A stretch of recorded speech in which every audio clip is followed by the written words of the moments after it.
Well, class, welcome. This is chapter 18. And in this chapter, what we're discussing is how do we use control to manage change? Because our objective as managers is to have managed change.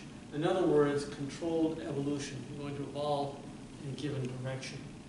Now, control, that process of continually evaluating and adjusting, allows us to both foster and manage this controlled evolution. Because we are now aware of the circumstances, aware of the situations that is directing the evolution, we can fine-tune it in a certain direction. And that's what the purpose of control is, be it financial, quality, or marketing. So what is the process of change, or maybe the more appropriate way to describe this, what is the process of managing change? Well, the first thing is you have to direct it. In other words, you have to come up with a plan.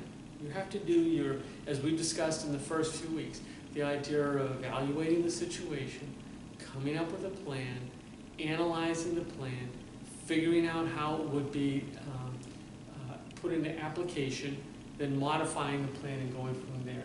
That's the first step of it. And then the second step, now we're going to take that abstract plan and we're going to put it into concrete action. This is the idea of organizing and leading. Okay? Under that, you're formalizing the plan and you're going to act. Well, in order to act, you must have followers, you must be a leader, you have to be organized, right? And then the last step, okay, of this whole thing is maintenance of the change. In other words, cementing it in place.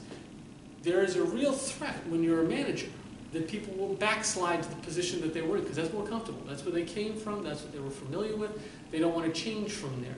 So, and you're forcing them to evolve. Or you're forcing equipment to evolve. And neither people nor equipment want to change. They're just happy going along the way they are.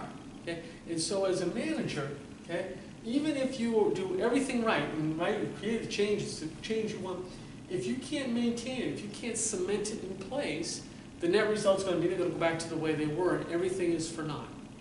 So the process of control, managing change, has that last step, and that last step is to cement it in place, make it so that you don't lose the territory that you've achieved through the change. And that's the most important thing, probably the most difficult thing as a manager that you will face. Well, that concludes chapter 18, that concludes the book, and I hope you've had an enjoyable course, and we're going to go through some case studies for the chapters, and then we'll go from there. You have a good day, and I'll talk to you soon.